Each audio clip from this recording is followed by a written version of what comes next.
శ్రీ మాత్రే నమః.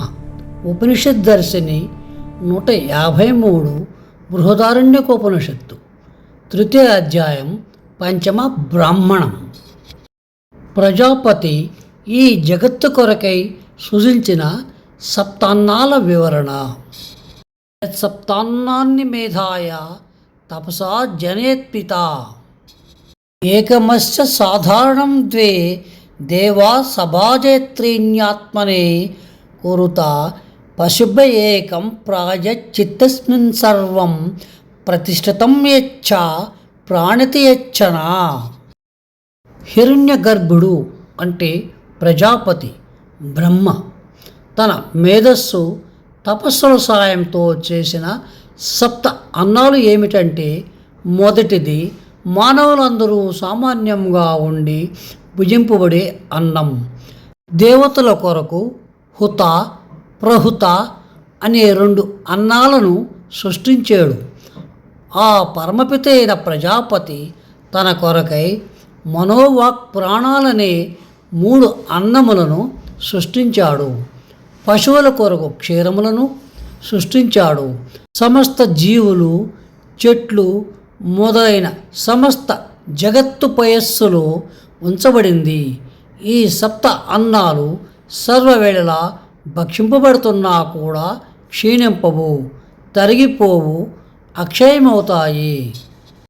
సాధారణముగా జీవులచే భక్షింపబడి ఒక్కటే అయిన అన్నాన్ని జీవుల యొక్క సముదాయం కోసం పరమాత్మ సృష్టించాడు.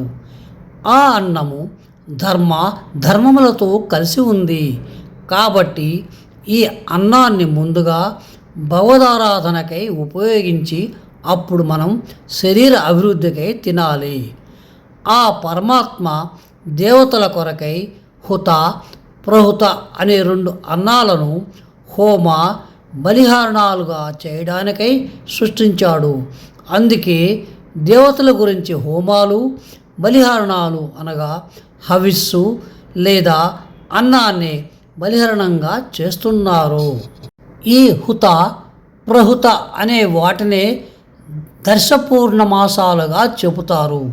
అనగా దర్శ అంటే అమావాస్య, పూర్ణ అంటే పూర్ణిమ అని మాసములు. అంటే పౌర్ణమి వెళ్ళిన మరునాటి పాడ్యమి, అమావాస్య వెళ్ళిన మరునాటి పాడ్యమి 2 రోజులను దర్శ పూర్ణమాసాలు అంటారు. ఆ రోజు చేసే హవిర్యజ్ఞాన్ని ఇష్టి అంటారు. ఈ యజ్ఞక్రియ ప్రతి గృహస్థు తన ఇంట్లోనే జరుపుతాడు. దర్శపూర్ణమాసం అనేది సప్త హవిర్యజ్ఞాలలో ఒకటి కనుక గృహస్థులంతా నిష్కామకంగా దర్శపూర్ణమాసాలలో దేవతలను గూర్చి హుత ప్రహుతాలను చేస్తున్నారు. ఆ పరమాత్మ పశువులకు పయస్వరూపమైన పాలను అన్నముగా సృష్టించాడు.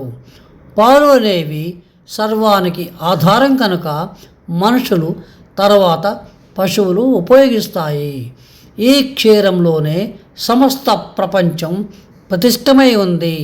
సర్వానికి ఆధారమైన అటువంటి పాలను దేవతలను ఉద్దేశించి 1 సంవత్సరం పాటు హోమం చేస్తే ఆ వ్యక్తి ఈ జన్మ తర్వాత దేవతలలో పుట్టడం తథ్యం.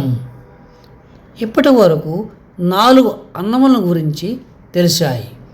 త్రీణ్యాత్మనే కురుతేతి మనోవాచం ప్రాణం తాన్యాత్మనే కురుతాన్యాత్రమణ అభూవం నా దర్శన్యత్రమణ అభూవం నా శ్రౌషమితి మనసా హ్యేవ పశ్యతి మనసా శ్రోణితి.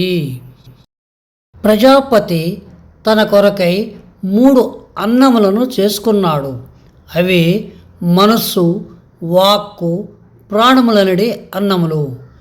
ఈ మనుష్యుడు మనస్సు కలవాడవటం వల్ల మనసుతోనే చూస్తున్నాడు, మనసుతోనే వింటున్నాడు. కామ సంకల్పో వికిచ్చా శ్రద్ధా ధృతిర్ధృతి హిర్ద్రిర్భీర్యతే తత్రవంతమనయేవా. కోరికలు కోరుకోవటమే సంకల్పము, సంశయ జ్ఞానము, అస్థిక్య బుద్ధి, అశ్రద్ధ, ధారణ, అధృతి, లజ్జ, ప్రజ్ఞ, భయము మొదలైన ఈ సమస్తము మనస్సే అనబడతాయి. అందువల్ల విపు మీద తాకిన మనసు చేత తెలుసుకోగలుగుతున్నాడు. సర్వ శబ్దములు వాక్కి. ఈ వాక్కు వస్తు నిర్ణయాన్ని బట్టి వస్తువు వలె ప్రకాశించేది కాదు, కానీ వస్తువును ప్రకాశింపజేసేది మాత్రమే వాక్కే. ప్రాణం, అపానం, వ్యానం, ఉదానం మరియు సమానమనే అన్నము ఈ శరీరం యొక్క చేష్టల వల్ల ఉత్పన్నమయ్యే సమస్తము ప్రాణమే అవుతుంది. ఈ మనోవాక్ప్రాణాల యొక్క స్వరూపమైన ఈ దేహమే వాంగ్మయము, మనోమయము మరియు ప్రాణమయమని తెలుసుకోవాలి. భువ సూర్లోకాలు 3 వాంగ్మణ ప్రాణాలే. రుక్, యజుర్, సమవేదాలు ఈ వాంగ్మణ ప్రాణాలే. దేవతలు, పితృదేవతలు, మనుష్యులు ఈ వాంగ్మణ ప్రాణాలే. మాతాపితరులు, సంతానము ఈ మనోవాక్ ప్రాణాలే. అనగా మనస్సే తండ్రి, వాక్కే తల్లి, ప్రాణమే సంతానము. వచ్చే భాగంలో వాంగ్మన ప్రాణాలు అనే అన్నాల గురించి మరింత విపులంగా తెలుసుకుందాం. సశేషం. శుభం భూయాత్.